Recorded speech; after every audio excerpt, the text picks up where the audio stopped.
All right, it's good to have you back again. We're talking about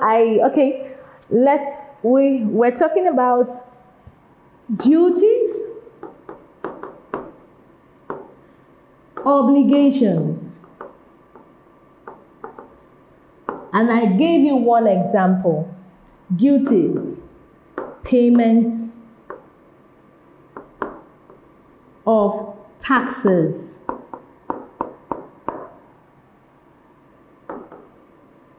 Vote and be voted for.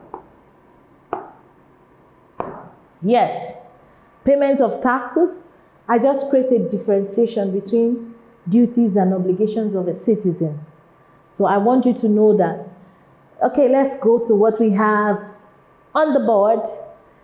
Obedience to the laws of the land. Yes, you must obey the laws of the land.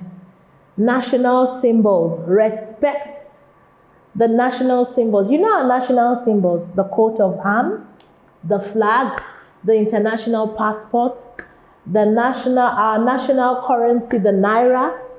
Name them. The flag, the pledge. All these are our national symbols. They are unique to us as a people. So take note of this. A good citizen should show respect for our national symbols. All right. Okay, let's go to the next one. Past question, question 21. A citizenship in a modern state expresses the status of a person who possesses dash. Some religious rights, no. Social rights, no. Exclusive economic rights, no. Full political rights. Full political rights is the answer. As a citizen, an adult citizen of Nigeria, it is your right to vote those that will represent you. Those people that will represent your interests. So the answer is A. Okay. The law of libel limits a citizen's right to freedom of dash expression. Expression. Take note of this. The answer is D. Citizenship refers to the dash.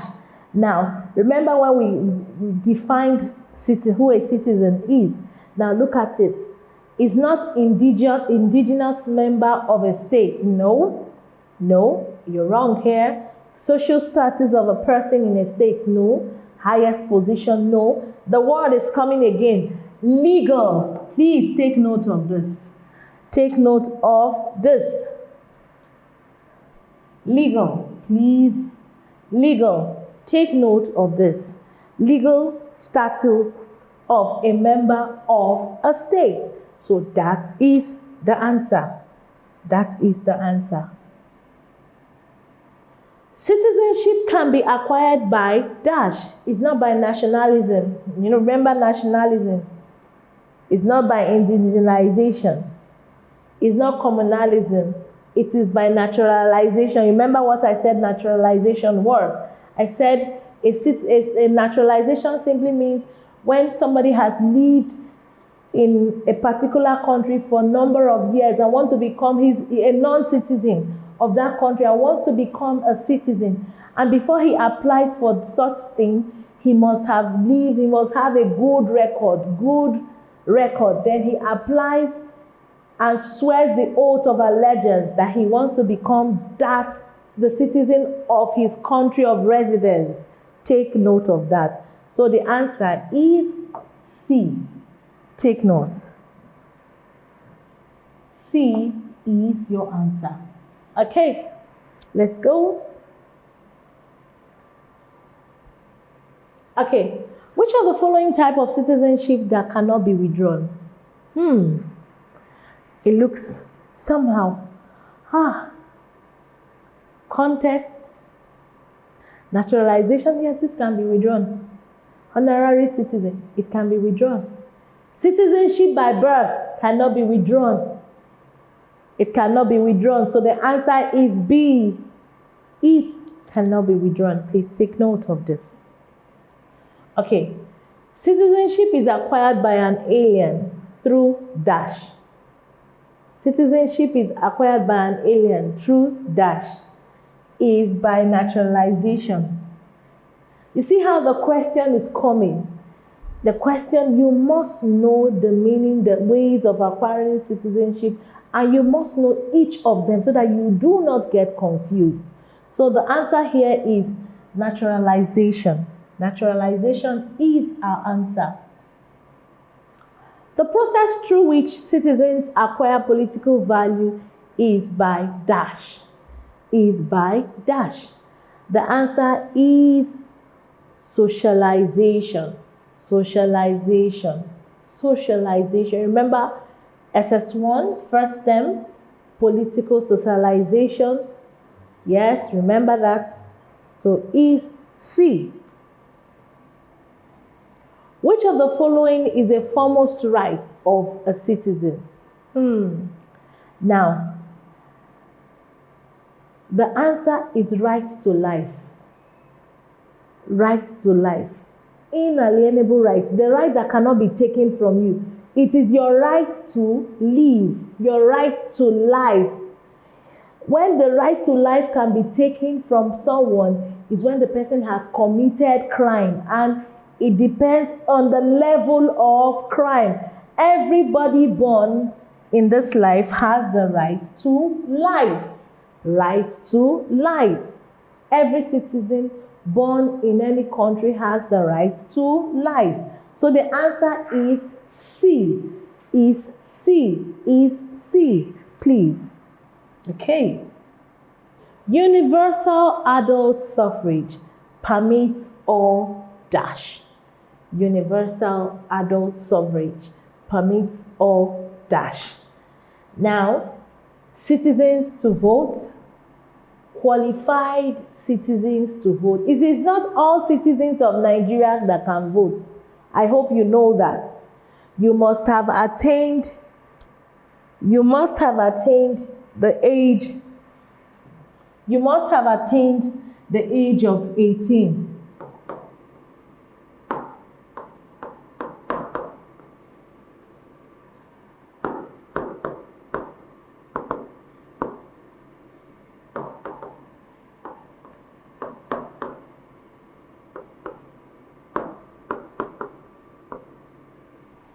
Years before you can vote.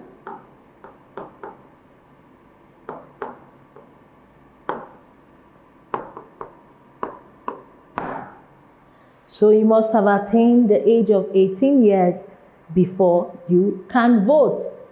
Yes, that that child is a citizen of Nigeria, but he cannot vote because he's not yet up to 18. Qualified male to vote. This is not ancient Greek states.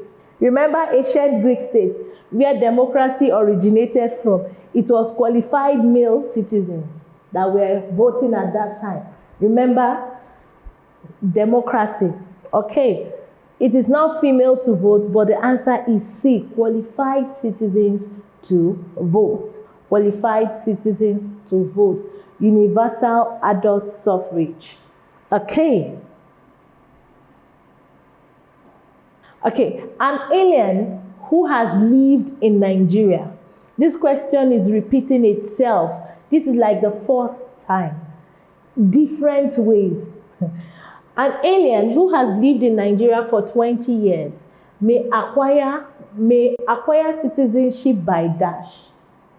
An alien who has lived in Nigeria, he has lived in Nigeria for 20 years.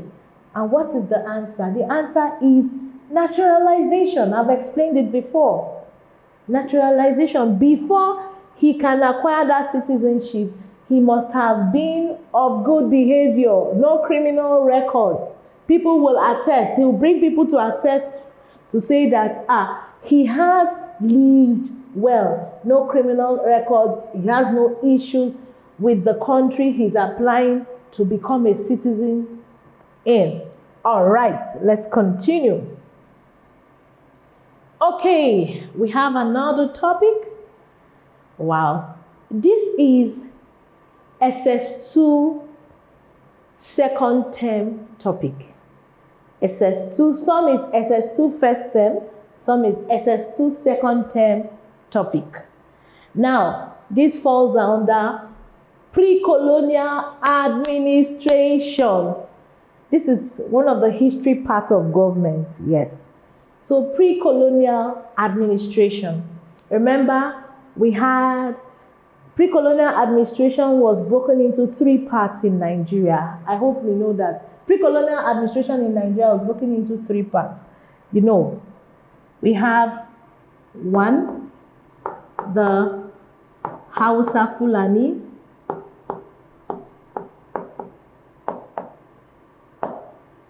2, Yoruba,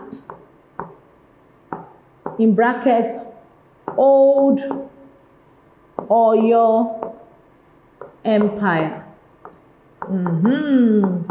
Old Oyo Empire. Thirdly, we have Igbo. These are the 3. Take note of this. Take note of this. Now, let's read what we have on the board. It says, historical background of the Hausa.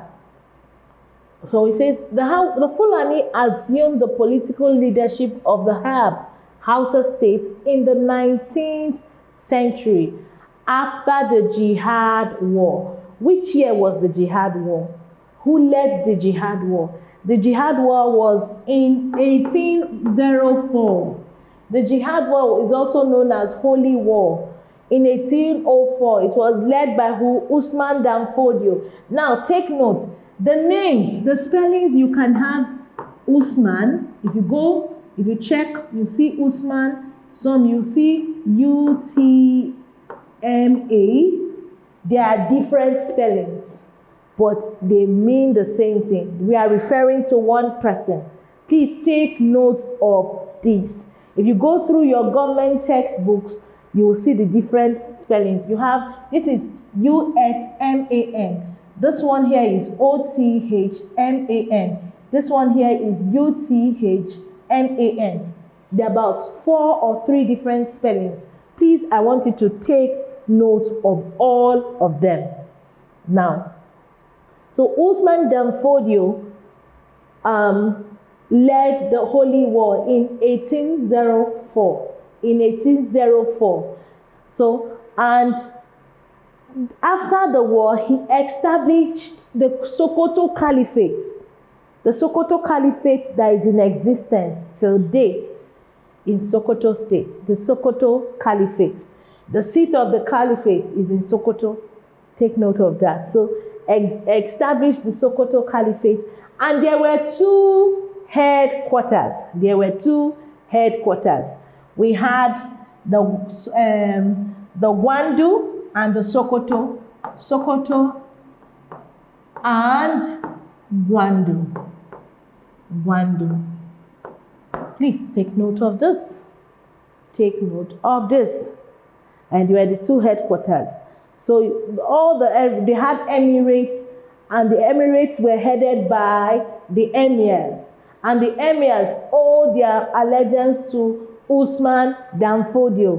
So Usman Dan Fodio, the emirates hold their allegiance to him. So take note of this. So it was after the Jihad War that the Caliphate was established. The Jihad War was in the 18th century. Please take note of this. The Jihad War was in the 18th century. He established the Caliphate in the 19th century. Government students, take note of this. Now, in government, you must not confuse your dates. Please know your dates, take note of your dates. I'm saying it again. The Jihad War was in the 18th century. The Sokoto Caliphate was established in the 19th century. So take note of this. All right, let's go to the next slide. Okay, let's look at the structure of administration. The structure of the political administration in Hausa Fulani. In Hausa Fulani, you have the emirates. It says the caliphate was divided into emirates headed by an emir possessing almost all powers. Now, in the Hausa Fulani administration, the emir was at the top. He was both an autocratic, political, and a spiritual leader. Please take note of this. He was both a political and a spiritual leader. He was the custodian of the Sharia law. That is why he is the spiritual leader. Please take note of this. He was the custodian of the Sharia law. What do we mean? He made sure that the rules and the laws in the Sharia laws were maintained and obeyed. All right, we're going for another break. We'll be back shortly. See you soon.